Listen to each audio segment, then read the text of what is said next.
Fala, minha torcida do Fogão, bom dia pra vocês que tá chegando aqui agora no nosso canal, juntamente aí com o canal F360 ESPN, deixar os créditos totais ao canal aí. Buscamos as informações do nosso Fogão após estrear no Mundial de Clubes com a vitória de 2-1 em cima do Seattle Sounders. Espero que vocês gostem do vídeo. Já vai deixando aquele likezão para estar fortalecendo o canal aqui. Também se inscreva no nosso canal, ativa aquele sininho de notificações, porque assim seu Botafogo vai ficar por dentro de todas as notícias do Fogão. Beleza? Sem muita enrolação, vamos para a notícia. Logo, logo eu tô de volta para deixar vocês totalmente atualizados aqui de tudo que está rolando aí nesse Mundial de Clube Botafogo. Colocar na tela do professor Renato Paiva. Não é. Ah, então é o boletim do André Linares, depois a gente traz o Renato Paiva. Desculpe, foi erro meu. Vamos lá.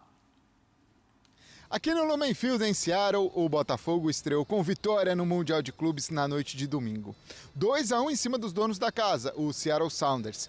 A equipe comandada pelo técnico Renato Paiva abriu 2-0 de vantagem ainda no primeiro tempo, em jogadas aéreas, bola pelo alto, gols de cabeça de Jair e depois de Igor Jesus. O Seattle Sounders pressionou bastante no segundo tempo, faz o gol com Christian Roldan e tem inclusive oportunidades de empatar a partida, tanto que depois Renato Paiva e os jogadores do Botafogo destacavam esse aspecto de que a equipe caiu depois do intervalo, no segundo tempo ali, mas que era muito importante estrear com vitória, ainda mais num grupo tão difícil em que o Botafogo terá pela frente na quinta-feira o PSG e na segunda-feira da semana que vem o duelo contra o Atlético de Madrid, que na estreia perdeu, foi goleado 4-0 para a equipe parisiense, atual campeã da Champions League. A segunda-feira do Botafogo é de retorno à Califórnia, onde fez sua preparação antes da estreia e segue também agora, afinal de contas, as duas partidas na sequência do grupo serão em Los Angeles, no Rose Bowl, e claro, a gente acompanha tudo de perto e traz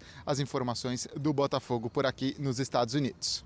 Legal, muito obrigado, André Linares, trazendo as informações do Fogão que estreou com vitória. No primeiro tempo, o Botafogo ele foi se autocorrigindo ali, né? Ao longo do primeiro tempo, o Botafogo ele foi se autocorrigindo ali, né? Ao longo dos minutos, a gente está vendo aí uma das novidades desse Mundial, que é essa câmera na orelha do árbitro. Então, quando tem algum lance ali, o árbitro, a imagem corta para esse. E esse foi um lance muito específico, né? Uma bobeira ali do jogador do Seattle, em cima do Arthur, para o cruzamento do Telles e o gol do Jair, que sim está de saída, né? O próprio Textor confirmou a saída dele, do Igor Jesus, a gente já sabia, também ambos para o Nottingham Forest. E aí o Botafogo ele abre o 2-0 num resultado parcial ali muito importante, né? Importante nesse grupo tão difícil fazer saldos. O segundo tempo muda um pouco. O Paiva mexe na equipe, ele coloca jogadores para estrearem e aí o Seattle, que vale a gente lembrar, né, é o único representante ali do futebol dos Estados Unidos que joga em casa. Então é uma torcida muito apaixonada, apoiando a equipe. E aí o Botafogo sofre uma pressão absurda, sofre um gol, mas sai com a vitória. Acho que dá pra gente analisar o copo meio cheio, meio vazio, porque a gente tá falando de uma competição, se não necessariamente na parte técnica muito difícil, como o jogo de ontem, né? Tecnicamente o Botafogo é mais time, mas envolve muita coisa, né? Jogadores saindo, jogadores chegando, falta de entrosamento, enfim.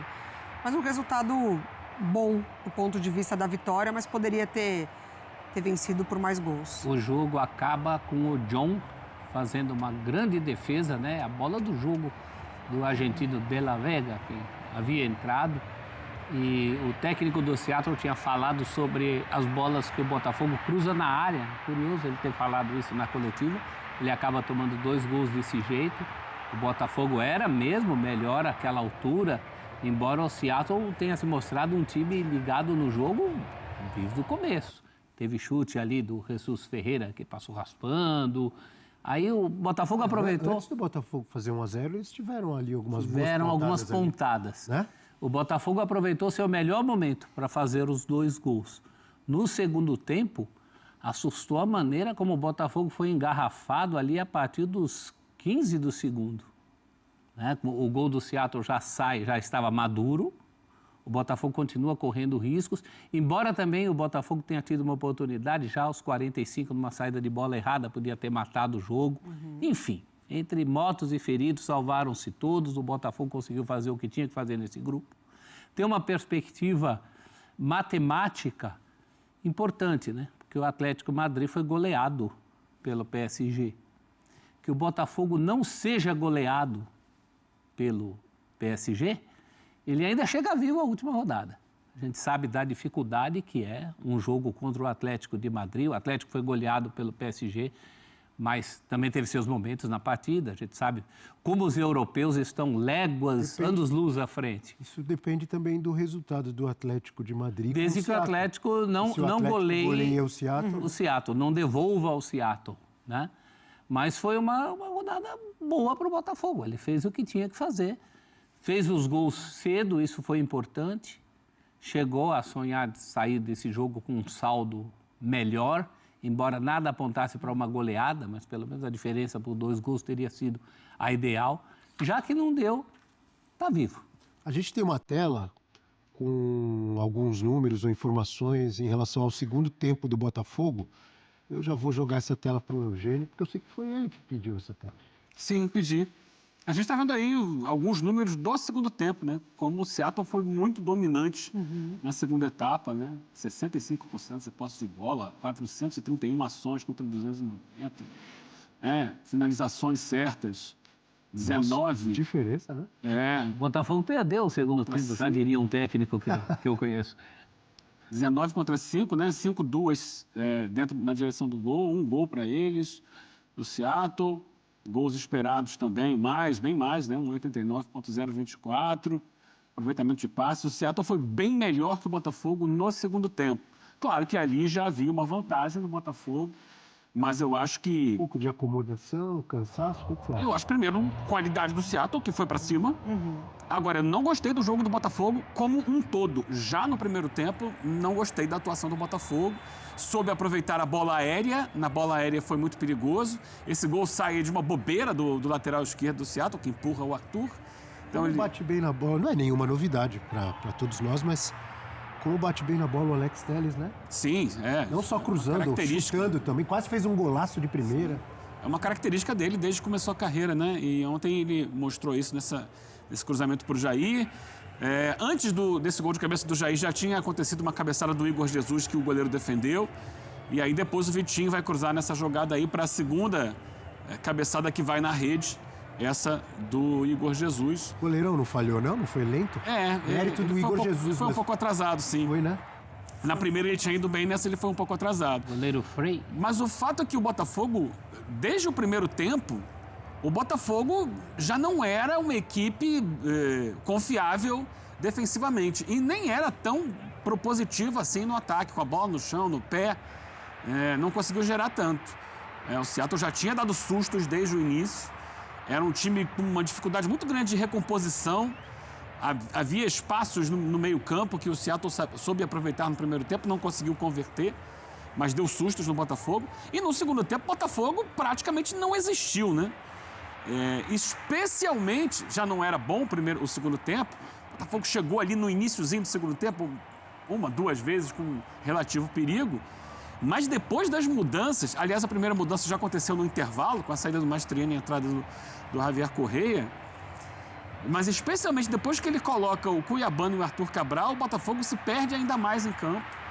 E vai cedendo espaços, até que sofre o gol. Teve essa jogada ali, em que o John foi importante. Já tinha feito uma boa defesa no início do segundo tempo também, meio que ali a queima-roupa.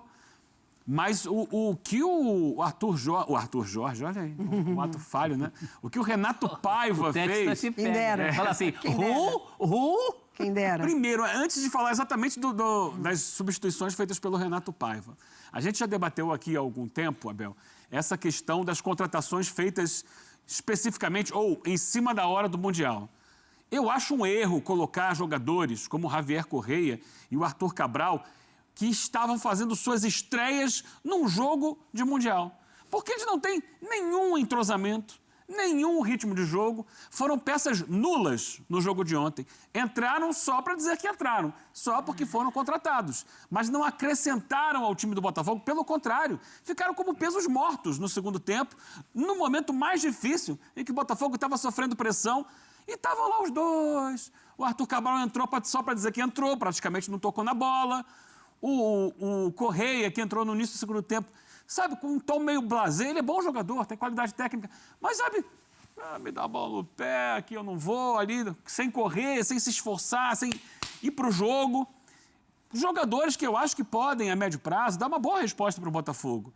Mas entrar num jogo do Mundial, que era o único jogo que o Botafogo tinha real chance de vitória e acabou ganhando, acabou sendo um peso para o Botafogo. São jogadores que têm que ir entrando aos poucos. Vem aí o Campeonato Brasileiro, de repente num jogo desse, numa situação específica. Mas ontem, eles foram pesos mortos e atrapalharam o Botafogo. Achei que as modificações feitas pelo Renato Paiva no segundo tempo foram completamente sem sentido. Ele acabou, em algum momento do jogo, não terminou assim, porque depois ele modificou, mas por alguns minutos, o Igor Jesus virou assistente de lateral esquerdo.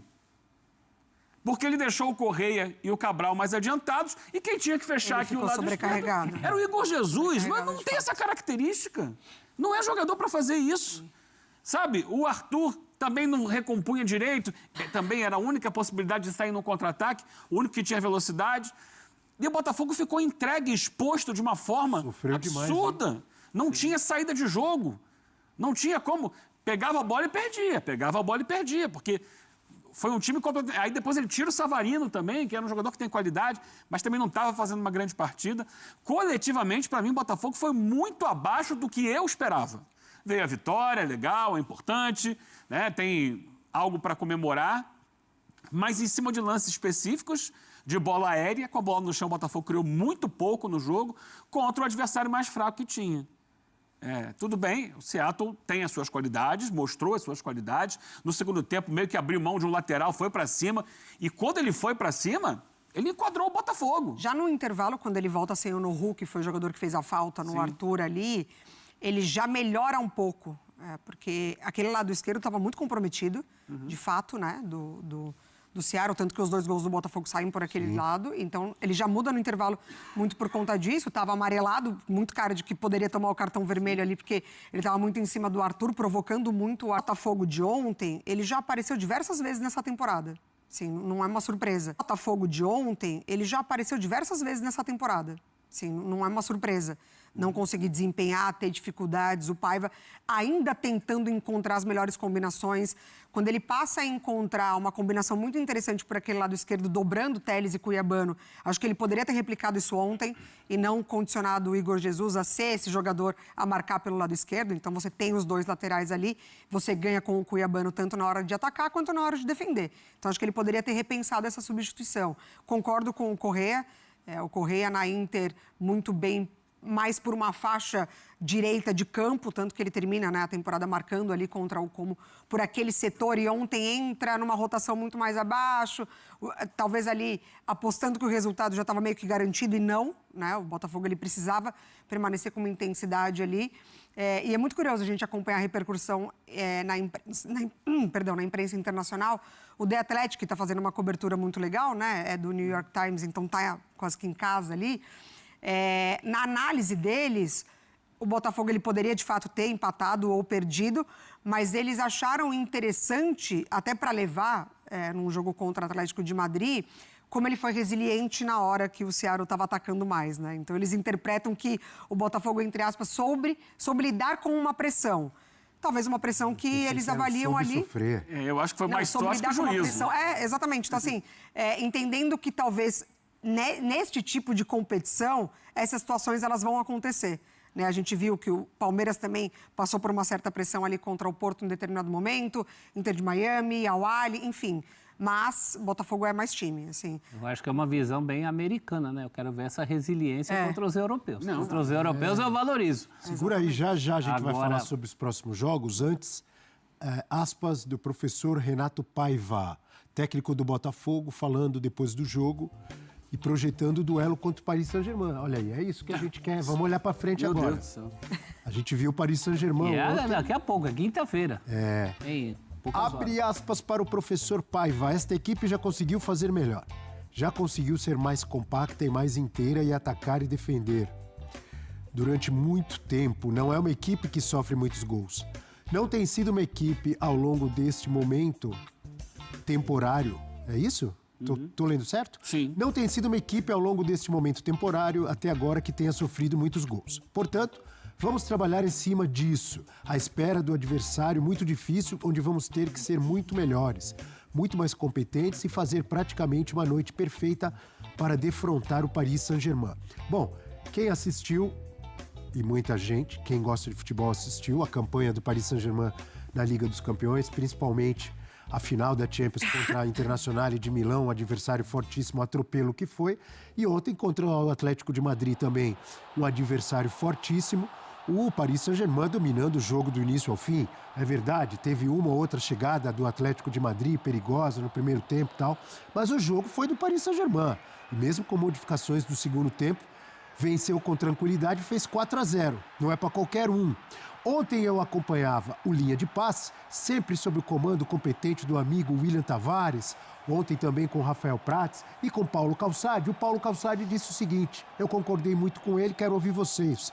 O Paulo Calçade disse, com esse futebol, o Botafogo não tem a menor condição, ele não usou menor condição, mas ele disse, com esse futebol, o Botafogo não vai conseguir ser páreo pro Paris Saint-Germain. Claro que não. Ele errou em algum ponto, o Calçade? Acho que ele acertou em tudo, hein, professor? Sabe o que é o pior? O Paris Saint-Germain nem deu o seu tudo, né? Nem deu tudo. Jogou. Não tinha o Dembélé. Jogou o suficiente. Acho que correu um risco antes de fazer o segundo gol. O Atlético teve um lance para empatar. Sorlotes, né? E acaba saindo o segundo Aliás, gol. que gol incrível, perdeu o Sorlote. Tem muita gente em estado de graça, né? Tem jogadores ali em estado de graça. O Vitinha é um deles. Golaço, né? Um cara que está num momento... Então, são as duas pontas do negócio. Com esse futebol do Paris Saint-Germain e também com esse futebol do Botafogo, que foi suficiente para ganhar do Seattle nas condições que a gente colocou, mas será insuficiente para resistir. Eu acho que do jogo do Botafogo com o Seattle, especificamente sobre aquele jogo, fica muito pouca coisa. Bola aérea. Talvez a questão da bola aérea, mas a bola aérea é uma arma de todo time menos qualificado que o outro, né? Tem que apresentar mais. Essa questão da resiliência aí, sim, nós vamos ver até que ponto o Botafogo conseguirá ser resiliente contra a PSG e também contra o Atlético de Madrid. Acho que juntam as duas coisas, né? Uma qualidade muito superior do PSG e a questão do Botafogo não está no seu melhor momento. O próprio técnico acabou de falar isso nessa aspa aí. O Botafogo já foi muito melhor. Foram 16 finalizações do PSG, 11 no alvo, né? Então, assim, é um aproveitamento impressionante. Uma hora no primeiro tempo que estava quase 80% de posse de bola, mas não era aquela posse de bola que não acontece nada. De jeito nenhum. Posse de bola criando. Sempre com uma proposta muito ofensiva, marcando saída de jogo. Antes dos 30 minutos, os dois zagueiros do Atlético de Madrid já estavam amarelados. Então, assim, são muitas situações, né? O Seattle, que tem uma média de 11 finalizações por jogo na MLS, finalizou 23 vezes contra o Botafogo. Então, o Botafogo, em determinado momento, permite muito ao adversário, né? Essa chegada. É um jogo muito difícil, muito difícil. E, assim, lances de bola parada, você precisa criar essas situações, né? Então, o Botafogo, ainda o adversário assim, precisa parar a bola. Exatamente. Né? Será que o PSG terá que parar a bola contra o Botafogo em situações limite? E o Botafogo vai precisar muito de Savarino, né? Assim, ontem, eu não gosto quando o Paiva coloca ele preso daquele lado esquerdo. Eu gosto do Savarino com liberdade para trabalhar por dentro. Enfim, então vai precisar muito de muita coisa que não aconteceu ontem. Eugênio. Abel, é claro que futebol às vezes guarda as suas surpresas, mas eu acho que o torcedor do Botafogo deve se preparar para o pior. Ah, é?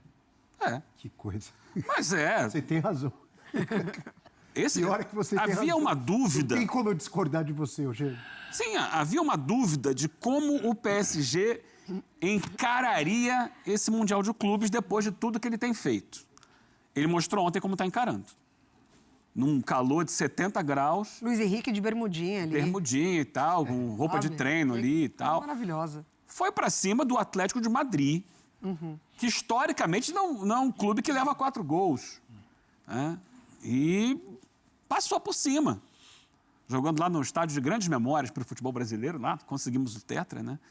Nesse estádio lá no Rose Bowl, em Pasadena, na Califórnia. Eles foram para cima e mostraram o futebol. Eu falei aqui, né? Eu tenho falado sobre o PSG quando tem oportunidade. Para mim é o futebol 3.0. É um outro nível de bola.